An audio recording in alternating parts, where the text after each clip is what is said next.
but I'm going to start by having Barbara say a little bit about herself and her friend there. Oh, okay. Hi, I'm Barbara. My modeling alias is Bravo Charlie, which is what all my socials are under. This is Fizz Gig. She does not like having her picture taken at all. Um, I've been modeling on and off for about 10 years. More seriously for about 4 years. I don't know. How long have we been working together, John? Well, we met at the event for the T-shirt I'm wearing. So that was Nice. 2015, I believe. Okay, so yeah, so that was like that was my only paid modeling gig ever. Yeah, that was put on by DP Review and Amazon and Sony.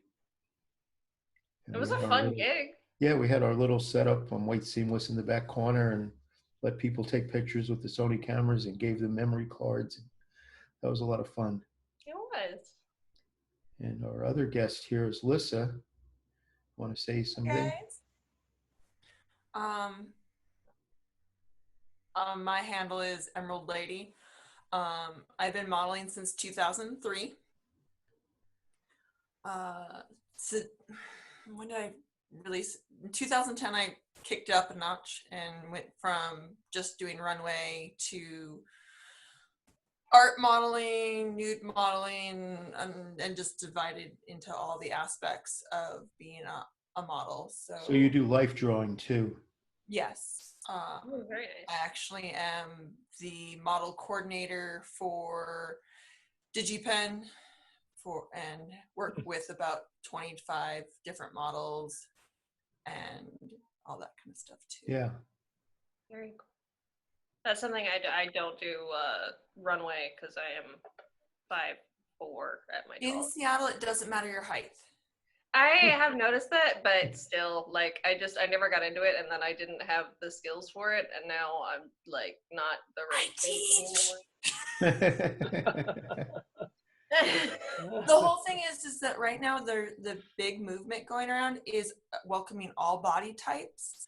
The reason why, because I'm also a fashion designer, so I actually have my own clothing company and all that kind of stuff. So reason why they went for the petite line, clothesline going down the runway is because it was, the male form is actually a lot easier to design for than the female form. Oh yeah, I bet. Females have boobs and butt and hips and all that stuff. We have 900 different body types. So that's why designers went for the simplistic form, because then they didn't have to have their sample size be everybody, and it's easy to showcase the design. But then everybody's like, but what about me? Yeah. And so then everybody gets incorporated, and you see all the different shapes and everything on the runway. And the only problem is now is the designers have headaches because they don't know which shape to put on the runway. Yeah. First world problems. Right? Really. So does anyone in the room right now have questions for our guests? I'm going to unmute everyone. So. I don't know, John, if it was my message that might have partly prompted this. It's just interest in how photographers and models interact, and what you get out of it. It's not so much a technique thing as just a general kind of. I don't do shoot models. Occasionally I do a little bit. I'm not that good at it, but it's mostly just because I know you're good at it. I enjoy your work, and I enjoy the models I see, and I was like, it would be fun to hear more. Well, Joe, you do primarily theater? I do a lot of theater shooting. A lot of it is production, meaning the actors are on stage and there's no direction, there's no control of lighting. Then we also do promotional shoots, which are kind of more like studio setups. And I'm usually working with the director and the actors. I'm usually controlling the lighting, and sometimes there's real concept development. Sometimes it's kind of ad hoc. So in those situations, I am working with actors, not professional models. But I know my limits. I mean, I enjoy it a lot, and sometimes the results are great. But it's an area where I could certainly improve in and would enjoy doing more. So yeah, Yeah, so I guess one of the questions you're asking there is direction. What do models look for in a definitely. photographer? Yeah, Do sure. you like a lot of direction? Do you like to be left on your own? What about the communication on set? What's that for you? Barbara, do you want to handle that one first, and then I'll lead up Sure. after that? Yeah, I waffle back and forth. I really like direction because I am the person who will do weird stuff until someone tells me to stop, because like I just want to make a cool picture. I don't care.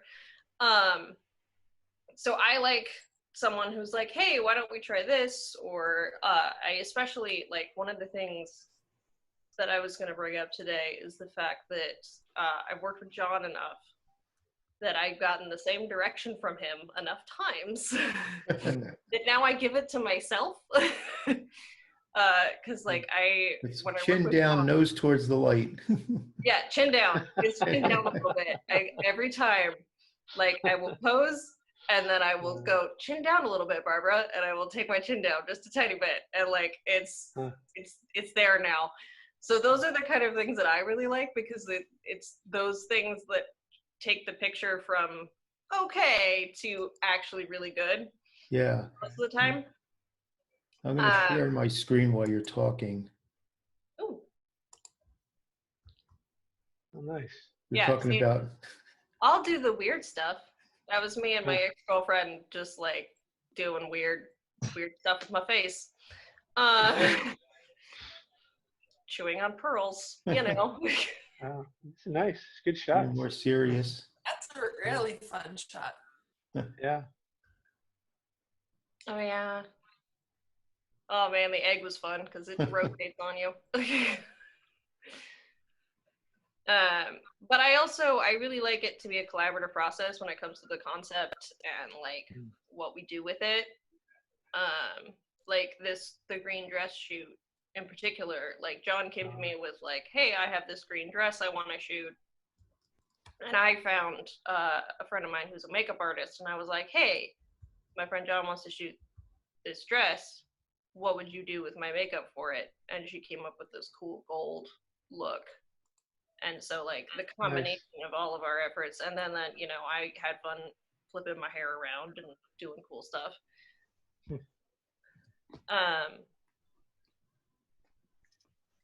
But I have also worked with photographers that will like over direct, like to the point where they like micromanaging every little piece of your body. And that can be a little bit obnoxious, especially since they don't always understand how the human body works. So they'll be like, can you do this? And I'm like, nope, that is physically impossible. Cannot put my foot there. I can try. But for those joining in, we're just asking about what sort of direction or interaction do the models like with the photographer. So can you keep going, or Alyssa, do you want to jump in? Yeah, I'll jump in now. So with me, it's about the same with Barbara. When I work with a photographer, I'd like it to be collaborative. I don't like it to be, oh, all my idea or all their idea. You're making an art piece, so working together is what the best kind of form that is for me. Oh look, my pearl shoot. But when you come up with a concept and you just both really dive in, it's awesome. I love it when a photographer is willing to say, hey, chin down, those little tiny elbow out, just a hair, you know, but not when they enter the space of the model. The micromanaging is when they touch the model, you move your arm there. I'm like, you could have told me those boundaries are like, hey, can I move you there? Because I can see it, you can't. That's really appreciative. I've had photographers literally move my foot to a certain spot, and I'm like, ow, that hurt, or whatever. And those communications are very important during those times where a photographer has the concept in their head but doesn't know how to communicate it and needs to do that move. I'm like, can you? It's just that asking, and it's like or even showing pictures. I love it when a photographer literally comes prepared to show me poses that they are inspired by, the looks that they are trying to go for, because then I can move towards that direction with my posing, and I can be more inspired by those things. I agree. Yeah, the consent is really important. Like, I'm usually super chill about photographers touching me because, like, I work in theater as well, so that just, we don't have physical boundaries. Actors just don't. I'm not an actor, I'm a stage manager, but still. Yeah, no, after you do this for a really long time, it's fine, but when you're working first time with a photographer, very first time with a photographer, always, if they even approach, like, within, without consent, that's icky to me. Red flags go up. Well, at least now we all have a 6-foot thing going on. Well, yeah. We'll continue that part afterwards. In the theater communities that I work in, the consent issue is very much upfront, and it's very clear. Like, I would never touch an actor without permission, and I'd rather not anyway. I'd rather, if it's necessary, I'd rather have the director or someone else in the theater company who's participating, taking on that kind of like closer interaction. I mean, very involved, but really not wanting to, literally don't want to fix an actor's hair or anything like that. I'd rather have someone else doing that. It's good to be really aware of that. I feel like some of us get really excited about the creative process and forget about things like that sometimes. Like, you'll be in the middle of the shoot and you're in the heat of it. It's fun, you're laughing and everything's great. And so, like, you're connecting with this other human and you'll forget for a second, oh, hey, I should have asked first before I moved my elbow to. And if that realization comes into the photographer or the model's head during the shoot, then they should mention it during the shoot, not like 3 or 4 days later.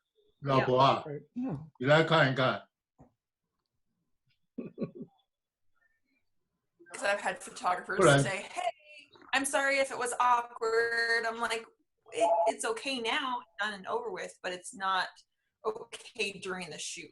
Thank you for apologizing. You should have realized it.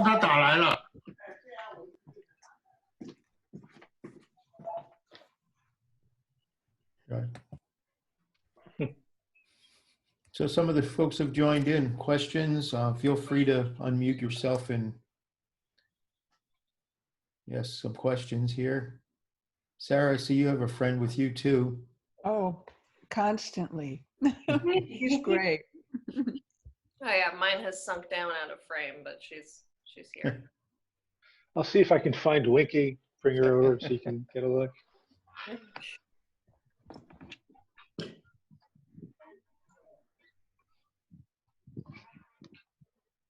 So busy barking at the gardener right now.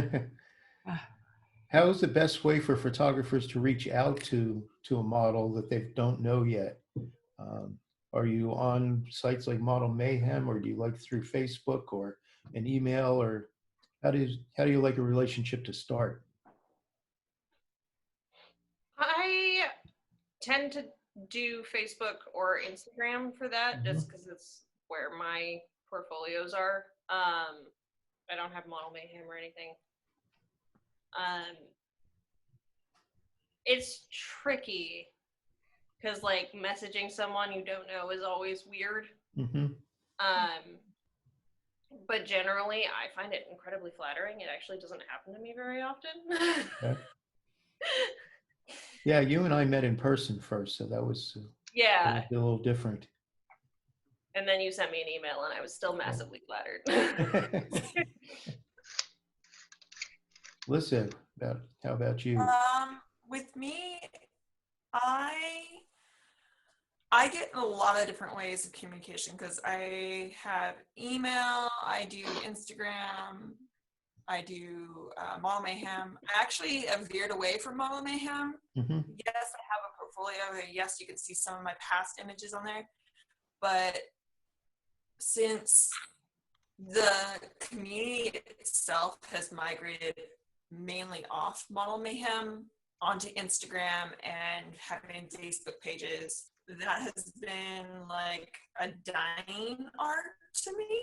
Yeah. And it's really hard to keep the networking alive on Model Mayhem. I have, if somebody is just first reaching out to me, Mm-hmm. I'd like to have ability to see their art. So if they're connecting with me via Facebook or Instagram, it's really easy for me to look into them. With email, if they don't put links in to their stuff, it makes it a little bit more shy on my side. It's like, should I contact this person back and ask him for more information or Google search him? Mm-hmm. And then I get the wrong photographer. Yeah, I don't know if you have the chat open, but there's some questions coming in there too. So Larry's saying your recommendation is to ask before shooting and during shooting about reaching out to like move a hair or pretty much constant check-in really is the best option. Like if you're just gonna approach them, you should always ask first, but if you've already got a developed relationship with them, you don't necessarily have to. Like John and I have worked together 5-6 times now, so like we don't necessarily, he doesn't have to ask me every single time, but he still does, which is lovely. Yeah, and I tend to work from a tripod and stay behind the tripod. I don't want to come close because I'm going to miss something. As I'm starting to say something, you move a certain way, and if I'm in front of my camera instead of behind it, I'm going to miss it. So that keeps me from going out and touching the models. Yeah, constant and understand, like actually having that conversation before the shoot starts. Like, hey, what are your boundaries? Here are my boundaries. What are you okay to shoot? What should I be aware of? Do you have anything that you're a little bit shy about? So I know what not to push, you know. I've had, and it's both ways because sometimes a photographer is even shy even to talk to a model about these things. So if me as a model brings this up, it actually relieves the photographer. Yes. Because they're like, oh, okay, I don't have to worry about that. But it should be on both sides, not just one. Yeah, so Dan's asking from a model's perspective, what makes a good photographer?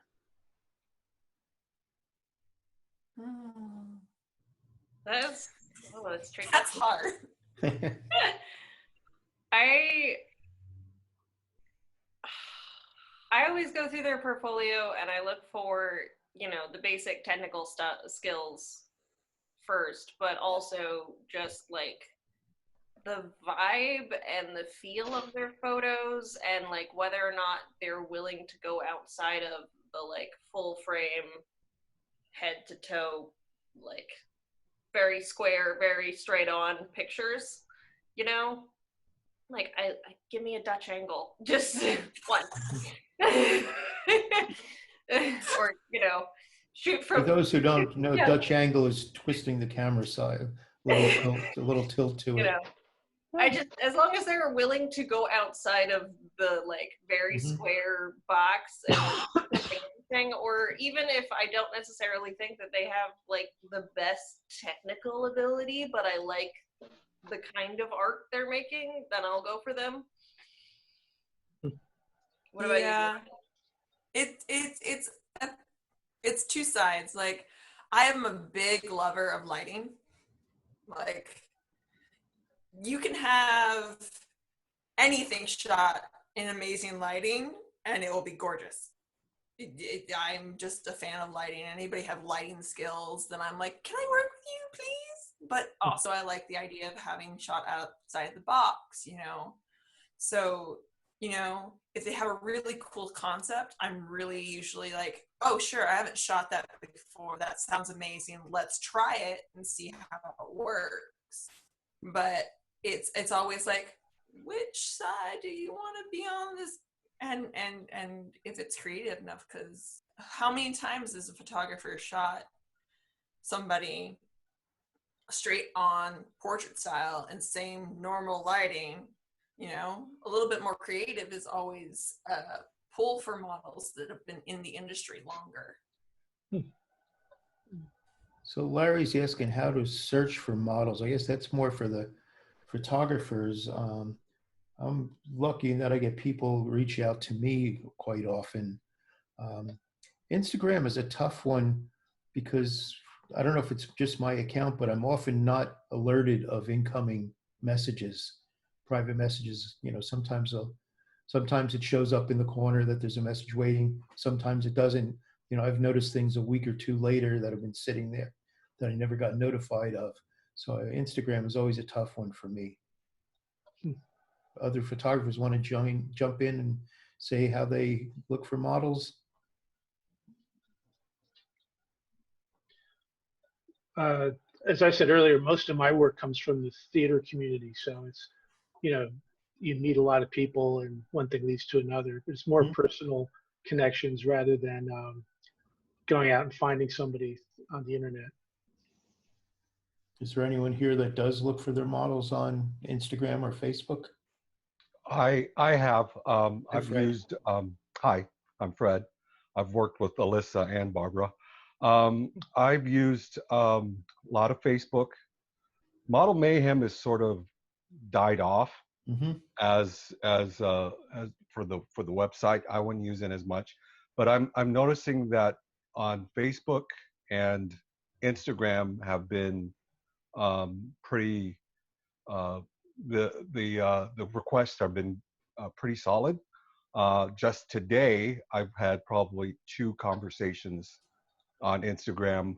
We're trying to sort of book things out. Whether it happens or not, that's the thing. So, but we're discussing it. We're planning. So we'll see what happens. But I usually will just blunt ask a model, and again, it's whatever the odds are, whether they show up or not. You know, you'll get the last minute, oh, my grandmother died the 5th time. But I mean, that's the roll of the dice. So a lot of it is, for me, it's like, hopefully my work is strong enough to draw people to work with. So we're always work as a photographer, make sure you putting out your best work. Yeah, this whole COVID thing's been really interesting for this. Just before everything shut down, the week before, I had 12 cancellations of sessions. And most of them were friends of mine. So, I mean, I knew there were real cancellations, real concerns. People were sick and just all of a sudden not willing to go out, you know, so that was, yeah. Have either of you done any Zoom modeling? I things have over. done Zoom art modeling. I have not done any photography, or I've done interviews via Zoom, so I can actually get to know the photographer before shoots. That's really nice and really important. So yeah, I can, before I go to a gig, I can actually see a person's face and not see a model they shot 3 months ago image in my brain when I go to a shoot.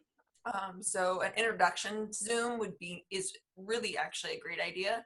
Yeah, I'm thinking going forward. My art modeling. Keep going. Yeah, it's a great idea for even moving forward from now on, because then you actually see what the personality of person that you're going to meet with, you know. With the art modeling, it's been mainly with classes, since most of the colleges are now moving to art modeling on Zoom. And they just finished their winter/spring term and moving into spring and summer terms. But it's all new for everybody right now. Like even with you guys doing Zoom for the first time, maybe the third time here, it's a new thing with all the teachers trying to figure out how to describe the form via video. Yeah, it's interesting, I guess, for art classes that everyone has the same view. Now, normally you'd have people around you in different positions and getting a different view of you. Here, everyone gets the same one, which can be interesting to see how everyone interprets the view from the same spot. I've suggested, if there's enough internet bandwidth in the location, to do more than one camera setup. And then you can have people ping or pin their favorite angle so that people can get different angles. So it depends if the school is willing to do that kind of thing. Yeah, well, I've done that with my iPhone actually for some meetings where I'm teaching, where I'll have my iPhone signed in as another account showing the view from another angle so people can go to either one in the grid view like this, and they can pin the one they want to see. And Barbara, I know you've been doing some self-portraits recently. I have. Yeah, I haven't done any Zoom shoots, but I have been shooting myself. I have a little bit of experience on both sides of the camera, so I figured why not invested in a little cheap Amazon remote trigger so that I can like keep it in my hand and pretend like I'm not taking my own pictures. And you're doing that with your iPhone? Yeah, I'm just doing it with my iPhone. I just recently invested in an iPhone 11, so it's at least got a fancy, nice camera. Those are one of the nicest cameras on a phone that I've ever seen. Right? No, Yeah, my wife's got one of those before. So when I upgraded to this, I was like, "What is this?" But that's been a lot of fun for me, at least. Like because I had done some photography as well. Like I actually started out doing more photography than I did modeling. It's kind of a fun way to use both of those skills. But it would be interesting to try to do a shoot via Zoom. I'm not really sure how that works for everybody. Yeah, I don't know. Now that you have your ring light, maybe you can put it around your computer. That's true. Although I would probably use my phone if I can because it's got a better camera. My computer is ancient. I must say I've known 2 models now who have built their careers on shooting themselves and have become very, very successful. Successful in what way? Are they selling their images or doing a Patreon or something? No, they've become very successful commercially. Oh, wow. Commercially, artistically, they've had great shows. They've been hired by, one has done a lot of work with Hasselblad, going on to do a great deal of commercial and editorial work. They've done just hugely successful. Nice. Wow. That's awesome. It was a way of getting their work out there and becoming discovered. Yeah. Do either of you have a Patreon or my whatever the new one is? My fan or something like that. OnlyFans. OnlyFans. Yeah, that's the one. Yeah, I know a lot of people who are also sex workers who are using that. So yeah. I have a Patreon. I'm right now focusing my Patreon mainly for the teachers and things like that so that they have tools. I'm doing videos for their classes and live streams for them so they have a steady flow of new content for them. I used to have it just for my photography work, but I was not very well loved on Patreon, so I stopped doing that for them and started with my teachers that love me so much.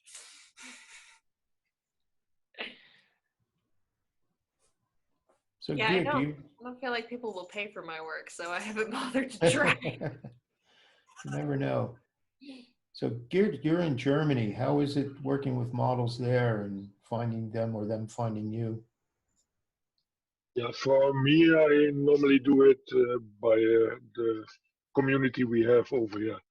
So I'm totally doing just hobby photography, and we have what's called in Germany Stammtisch, which is a kind of group of photographers and models who come together regularly in a restaurant, just eating something together and making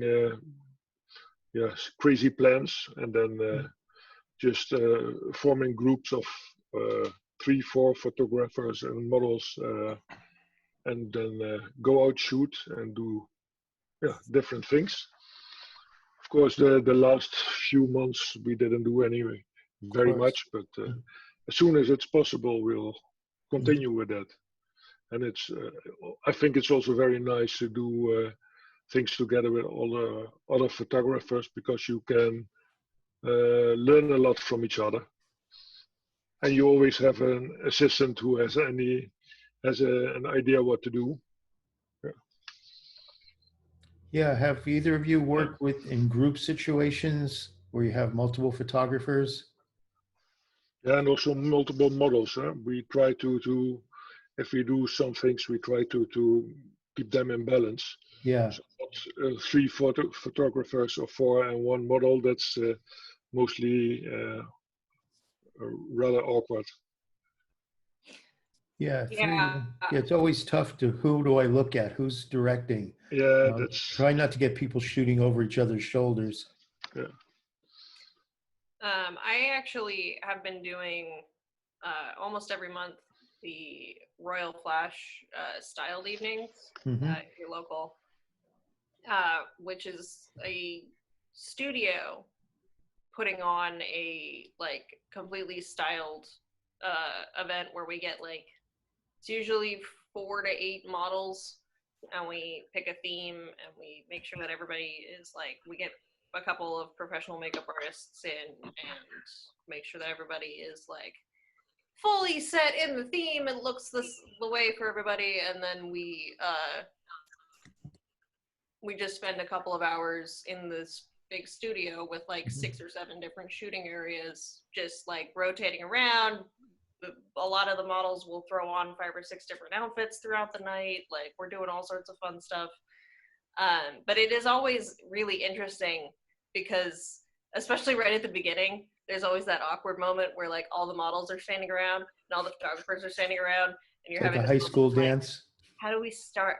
Can I ask them to shoot? Yeah, it's like a high school dance. So we've started doing things like having the models immediately distribute to the shooting locations so that the photographers will then follow us there and just start like working with us immediately instead of doing the high school dance thing. But I always really like it because I like watching the other models work. Because that's one of the great ways to learn things, is to watch other models work. But it's also kind of intimidating sometimes because you'll notice that all the other models are watching you work for a while. Perform for each other. Yeah, and that's what will get my anxiety up. That's part of why I don't do runway, is it's like the performance aspect of it will freak me out. But if it's just me and one other person, then it's like I don't have an audience, it's fine. But if it's, 10 people are watching us, then it's weird. Yeah. What's that event called again? It's the Royal Flash styled evenings. We host them at Royal Flash Studio. We've got a Facebook group for it. Where's that located at? It's in Tukwila. It's actually like right by the South Center Mall. Okay. Fred, you've been to one of them, right? No, I've actually been, there was an open group shoot through SOS. Oh, okay. And they hosted, I think they hosted one there. So I've been there, yeah. Yeah. Well, SOS is a Facebook group for models and photographers to do trade work. Yeah, it's a Seattle open shoot. Open shoots, yeah. Yeah. I'm technically an admin of that group, although I forget that fact quite a bit. It's okay. They put up with me anyway. What about paid shoots versus trade shoots? Are you taking on paid assignments too? I would love to. Uh-huh. Someone would pay me for my work. That would be awesome. Okay. So Seattle area is a very interesting dynamic for models. It's actually gotten a lot better for models. But since there isn't like a media industry here, we don't see a lot of paid model gigs unless you have tapped into the network of somebody that's coming in from LA or somebody's coming from New York. And really you have to hustle for those gigs. I've definitely worked with some talent agencies in the area and been out on auditions. I've been auditions with my kids too. And there's a lot of like people wanting to be in the model industry in Seattle. There's not a lot of modeling jobs in the Seattle market. So even you photographers know this, that getting paid for your work is really hard here. Yeah.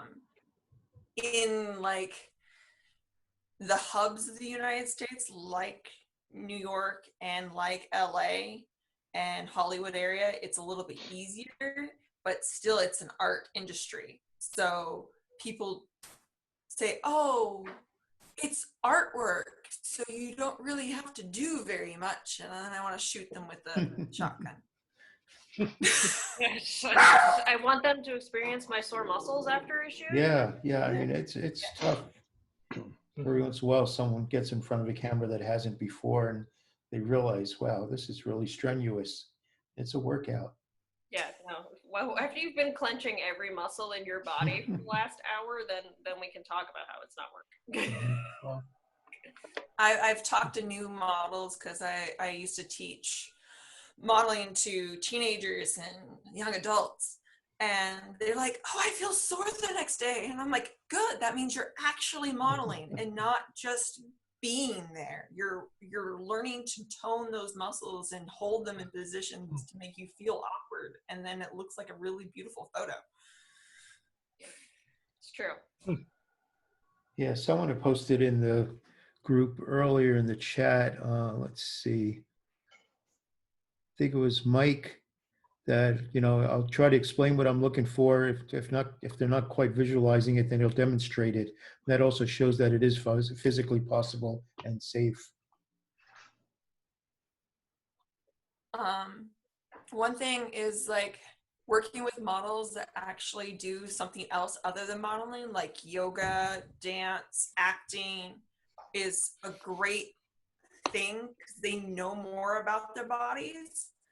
Even in the art modeling industry, that when I look for models for me, I like to hear that they're doing something else to make sure that they stay fit and know what their body can do. Because if they're just doing art modeling for the first year, usually they don't have very much expression in their poses, and that's same with photography modeling.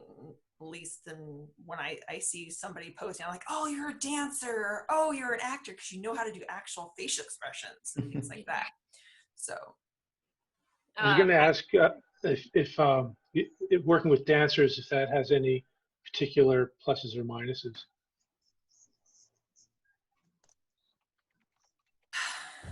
For me, it's a plus.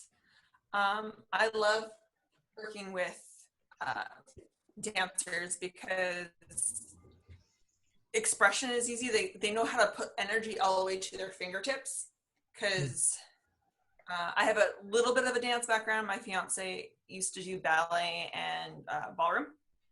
And so when I express something now, because I've danced with him enough, it goes all the way to my fingertips, and it makes a gentler line, better pose, better silhouette. You can actually take a photo with a backdrop and see that there's an elbow not it tucked into the back of the person. So I love working with dancers, and they're also really nice to tell what's going on. Like, hey, can you extend that arm just a little bit? And they'll know how to extend an arm to make it look good.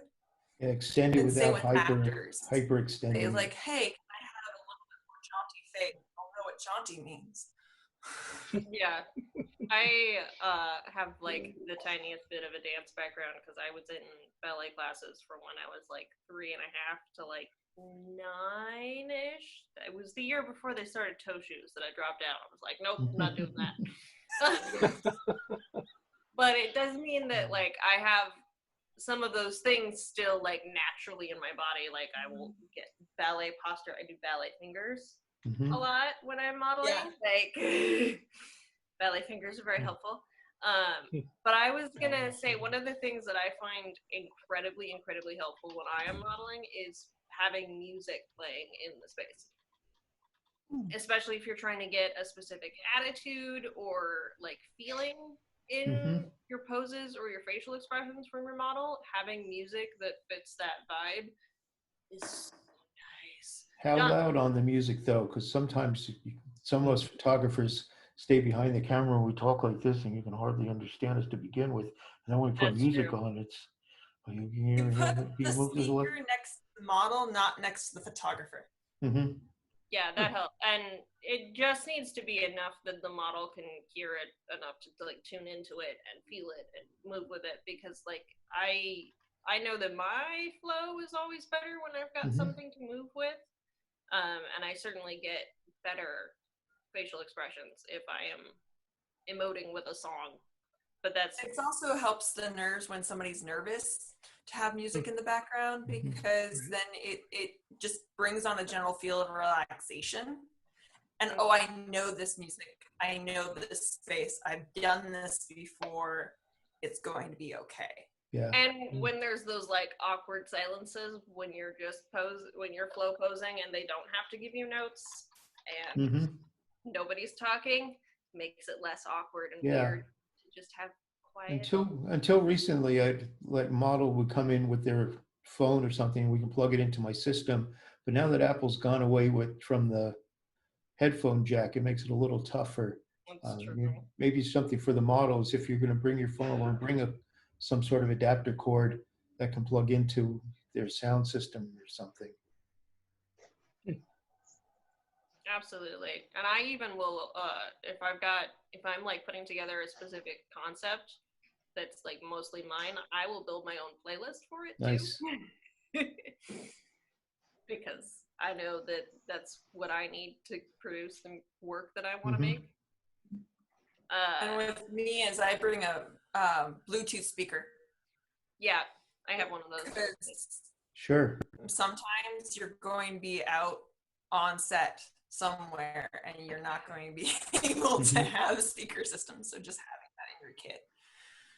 Yeah, so Larry's asking about your favorite music. Do you like instrumentals or stuff with vocals, or does it matter? I tend to prefer stuff with vocals. I tend to prefer stuff I know, but it doesn't necessarily have to be. Okay.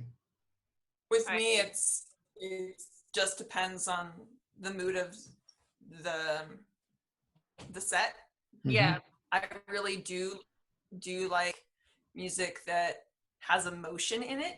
So nothing like heavy drum and bass or anything like that, because that's just going to throw you off any brain activity most of the time. But have like Lindsey Sterling's pretty good. Anything more bass than that, you got to change. I really like Sia for photo shoots. Something about Sia that works really well for me. Yeah. Just has emotion but doesn't distract, because you have to have that balance between actually be able to focus on things and be able to create art, or headbang music and you just focus in the music and not actually create art. So yeah, depending on what you're doing, like the photo that John was showing earlier where I was biting on pearls, I was playing some You headbanging. could totally have punk music. To get That'd be that. fine. Yeah, get that vibe and get my hair moving and whatnot. Yeah, so Larry was also mentioned, have a favorite Pandora channel ready that, when you come in, you can ask me to put on a Pandora or some other service for you. Yeah, that's really helpful. Geert has mentioned that sometimes working with dancers, they're never satisfied. They always wanted to do another take. Well, that's if they're diva dancers. There is that too. Yeah, There's divas in any industry. it's true. So Joe, do you want to expand on your question, thoughts on concept development? Yeah, it's just, again, just general interest, like where are you taking concepts from? How do you develop them? That's very open-ended, but just interested to hear. Yeah, I get a lot of my ideas just kind of from the world. Like I put together this whole shoot based entirely off of Halsey's performance of her song Without Me on The Voice. Like that one musical performance spurred all of these things in my brain, and I was like, oh, I have all these ideas. I want to do this, this, this, and this. It doesn't always work like that, but sometimes it does. And then I will usually put together a Pinterest board. Right. I like to get visual examples as well as like being able to like use words. So I like to put together Pinterests that have like, these are the kind of poses I want. This is the kind of vibe I want. These are the makeup looks. Like I try to make it really clear, but I never want to go into a shoot with everything planned too detailed, because you want to have room for that creative development in the moment. And you're like, oh, but what if we did this that I didn't think of until right now when we're standing in the room? So I try not to overdevelop my concepts. I like to go in with like a theme or a word or a vibe and like a couple of wardrobe pieces I want to use and just kind of go from there. So are you sharing all that with the photographer before the shoot then? I mean, are you having a conversation ahead of the shoot? Generally, yes. If it's a shoot that I'm doing, like the one that I was talking about with Halsey, like I had another model, the photographer, and a makeup artist, and we just had a Facebook group chat, and we were just like discussing for weeks and weeks before we started. But I also, for the Royal Flash styled evenings that I was talking about, I usually help a lot with developing our themes and so I'll put together the Pinterest boards for that, and we won't necessarily share it with the photographers who attend the event, but we share it with all the other models and all the makeup artists and everybody, so that we can kind of work together to put together that style evening. And then the photographers get there and they're like, oh, this is cool. And on the Royal Flash, are those paid sessions? So the photographers pay for it to help us cover the rent for the studio. Yeah, that's cool. And to put a little bit of money in the makeup artists' kit fees, just because they're using their products, but nobody's getting paid for it. Right. So we try to keep it as cheap as we can. Yes. What about you, Alyssa? How do you develop your concepts? Where do you get your ideas? Well, it depends on who I'm going. So if I get a concept for, like, with my pearl shoot that I did with John, I was going through Pinterest and just typing in random things. So I was like, I want some fun portrait images, like not your normal standing portrait images. I was like, I saw these beautiful pearls on people's faces and hair, and I just put all those concepts together because I love circles. That's my thing. And so I was like, this is a great idea, this is a great concept. And then I went searching for a photographer that I felt that the lighting complemented the concept, and then brought that to the photographer, just slowly built in, and then looked for a makeup artist that thought this concept was cool. And I shared everything with all of them.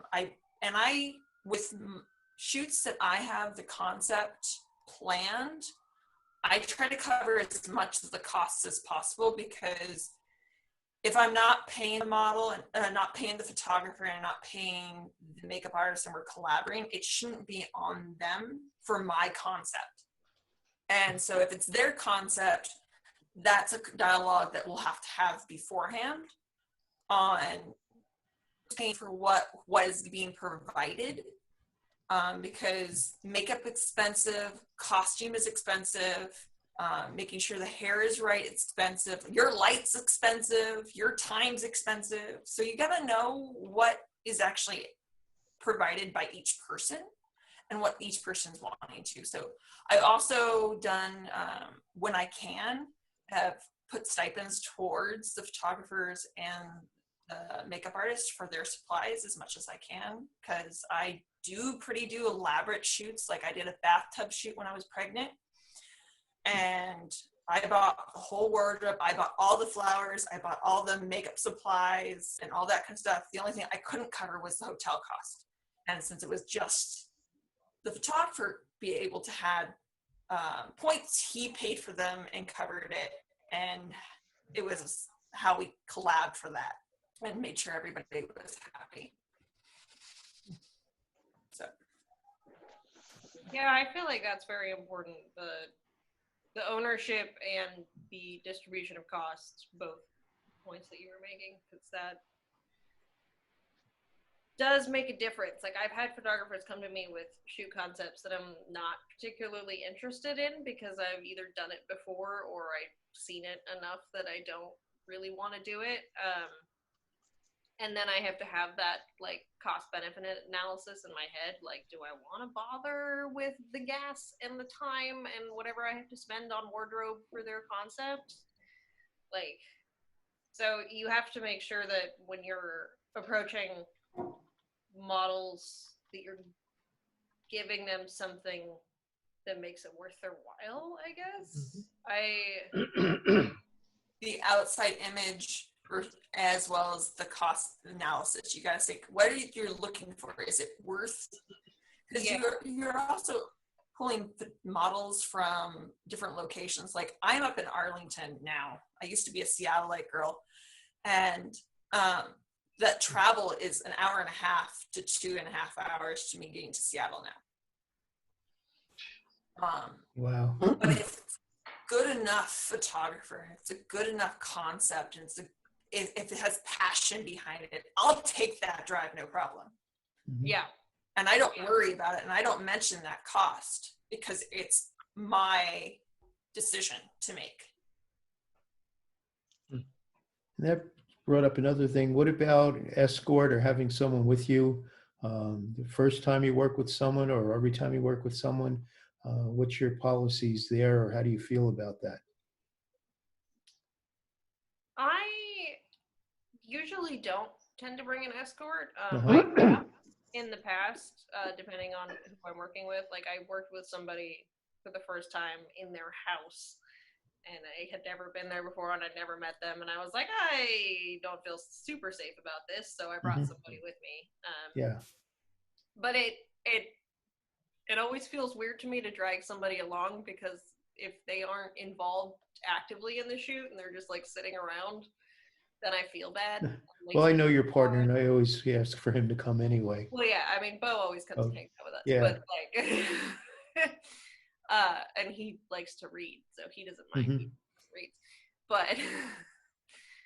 but it also adds to that like performance anxiety thing that I was talking about. Like having extra people in the room is always like, there's some good to it and there's some bad. So I don't tend to bring an escort, but if it is something sketchy, like the first time I'm working with someone in their house and I've never met them, then I'll bring somebody. To the other side,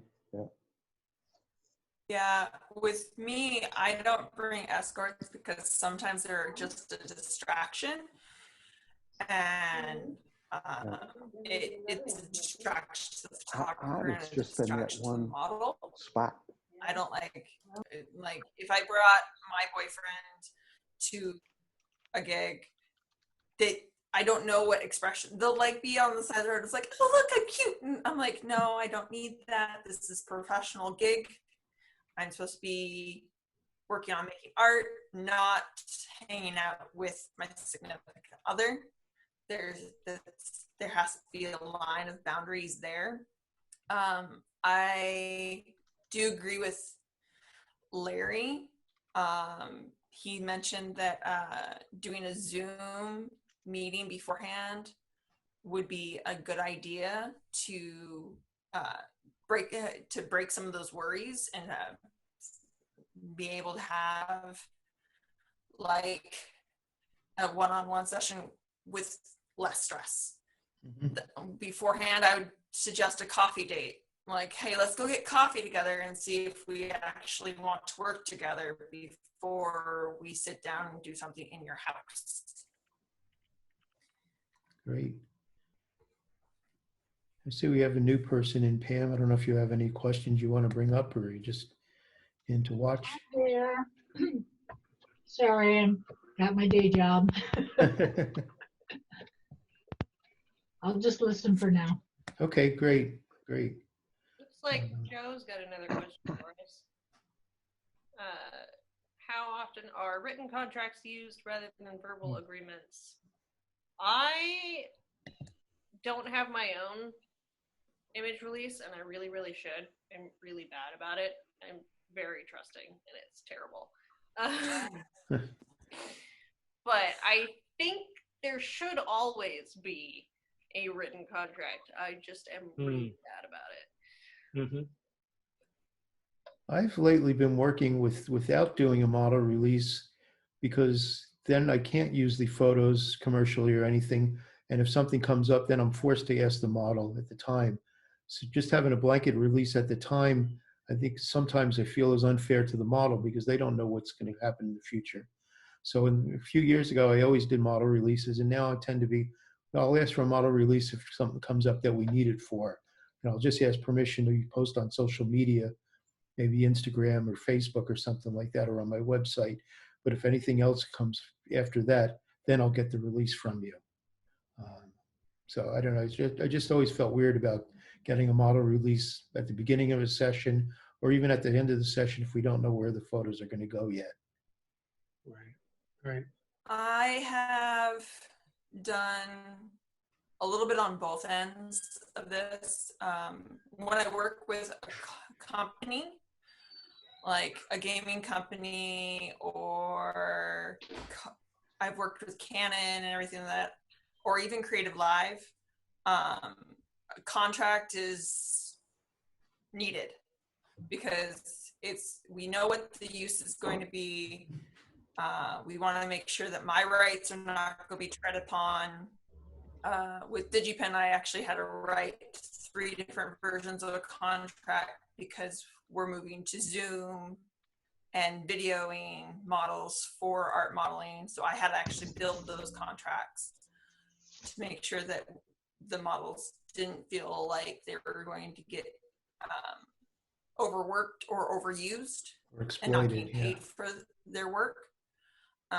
Also, when I did fashion, you don't want that option to be actually available for exploiting the models. So when I did fashion, because I had my clothing company, I made sure that I had a model release for each of those models on the day, because I was running that company. I knew what that was for. With some of my friends, like I've worked with John and I've worked with Fred, it depends on how we're feeling that day. I'm like, I've worked with you guys plenty of times, and I'm like, there's a contract somewhere between us at one point. We should be good. But when starting out with the photographer for the first time, my brain is always saying, yes, we need a contract just so we know each other's boundaries, and it's written down each other's boundaries. Yeah, Mike points out we can use a non-commercial release that says all the parties, makeup, designer, model, etc., use images for self-promotion and social media. Any additional use would be subject to negotiation. And that's a good way to do it, I think. Yeah, that would be what makes the most sense to me.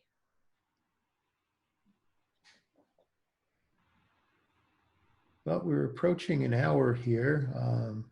We can keep going if people still have questions, or we can start wrapping it up. Is there anything else people wanted to touch on that we haven't said it today?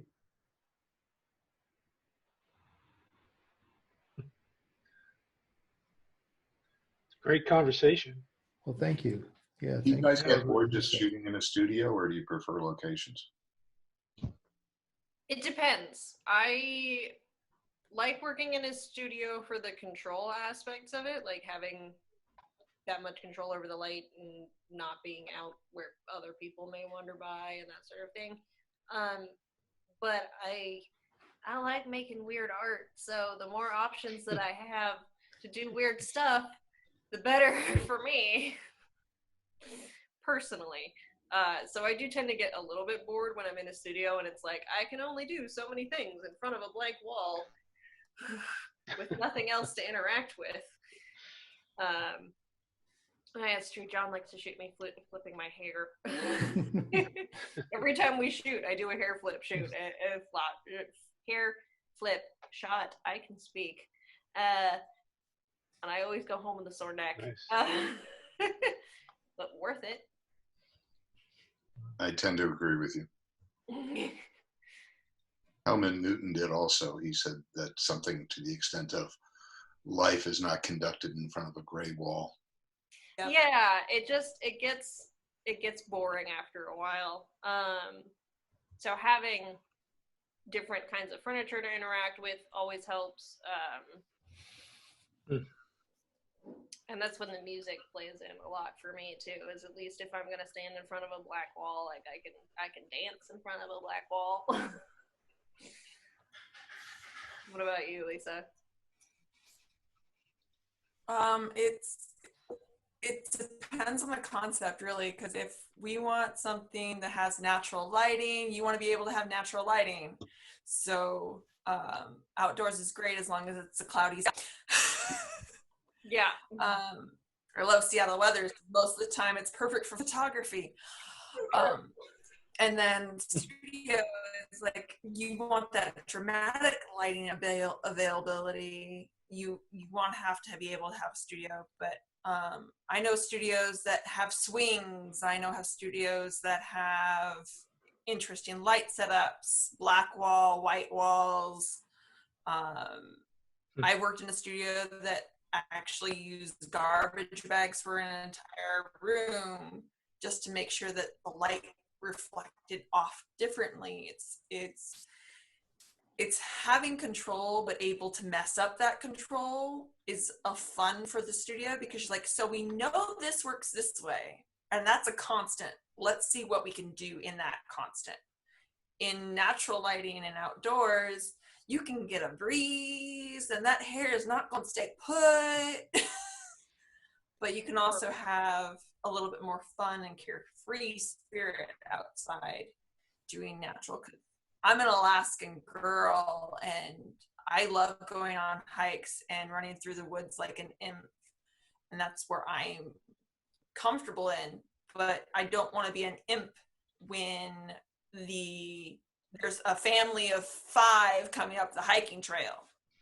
Yeah, that's especially for things like news work and stuff. It's usually better to be in the studio. Although I will admit, my first nude shoot was outside in February, which was a bad choice. I've done shoots in bikinis in February in Alaska. Oof. Yeah, I laid down in frosty grass, completely naked. It's like 30-degree weather, and my body almost went into shock, but worth it. Yeah, the shots were beautiful. Mm-hmm. The funny thing is that everybody's like, why are you shooting in February? It's because it takes like a month and a half to get the images from camera able to get out to public, so it'll be spring. There you go.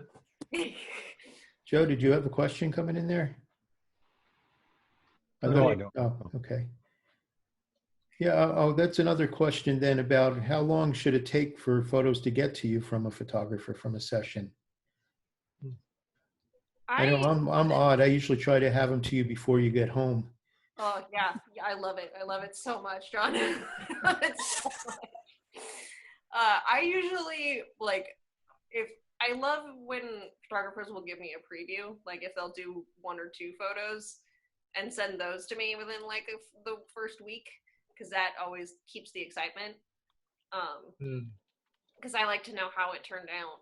But I usually give photographers at least a month before I start being like, hey, can I have if I had that month, I'd never get to them. And I got to do them right now. Or Well, I know everybody's got lives, and a lot of the people I work with, you know, I'm not paying them, so I'm not gonna be like, hey, work for me for free on a timeline. Yeah. If it's a trade shoot, I hope for like a couple images that I can see right off the bat in the first couple weeks, because I can wait for the rest of the images. I can wait for the images that I've chosen. I've been in the industry long enough where 6 images are good for me. I know I'm not going to get like 120. We'll shoot and do 1,000 images. I've done shoots with 1,000 images, and I can pick 6 out of them that I'm happy with. I know that photographers have this dread moment when a model's like, oh, I like that one, and I like that one, and I like that one, and I like that one, and I like that one, and I like that, and have this expectation to get them all edited. And I've seen those models, I've worked with those models, and I'm like, I can only, when you put images in a model's portfolio, it's usually you can put like 3 to 6. You want an odd number, and 3, 5, 6, you can push to 7, but 3 to 6, because then it shows the concept and that. But anything more than that, if it doesn't have a different theme in it, it usually overflows your portfolio. And that's the only thing people do see, is this one concept line into your portfolio.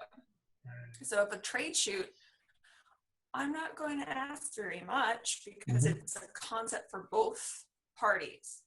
But if I'm paying a photographer, I'm looking for a certain image, and I want to be helping pick out the photos for that.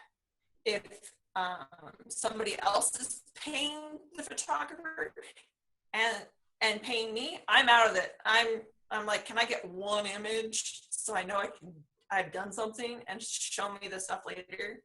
Like, I don't need to have a hard copy of it. Just show me one that I could put it in my portfolio that I've worked with you. You know? Yeah, I'm one of those people who will pick out like 50 shots that I like, but I don't necessarily expect you to edit all of them. Because I like all the little micro expressions and things that I can find in photos, and so I will get obsessive about how many million beautiful things. Sure. If we shot 300 in a session, do you want to see all 300? Or like usually maybe I'll shoot 400 and I'll drop out 100 of blinks and bad expressions and still have 300. Do you want to see that, or do you want me to whittle it down to 100? I learn when I get to see all of them. Okay. Because it helps me see like what I did that didn't work. Cool. But not necessarily all the time, because sometimes some of those are real clunkers.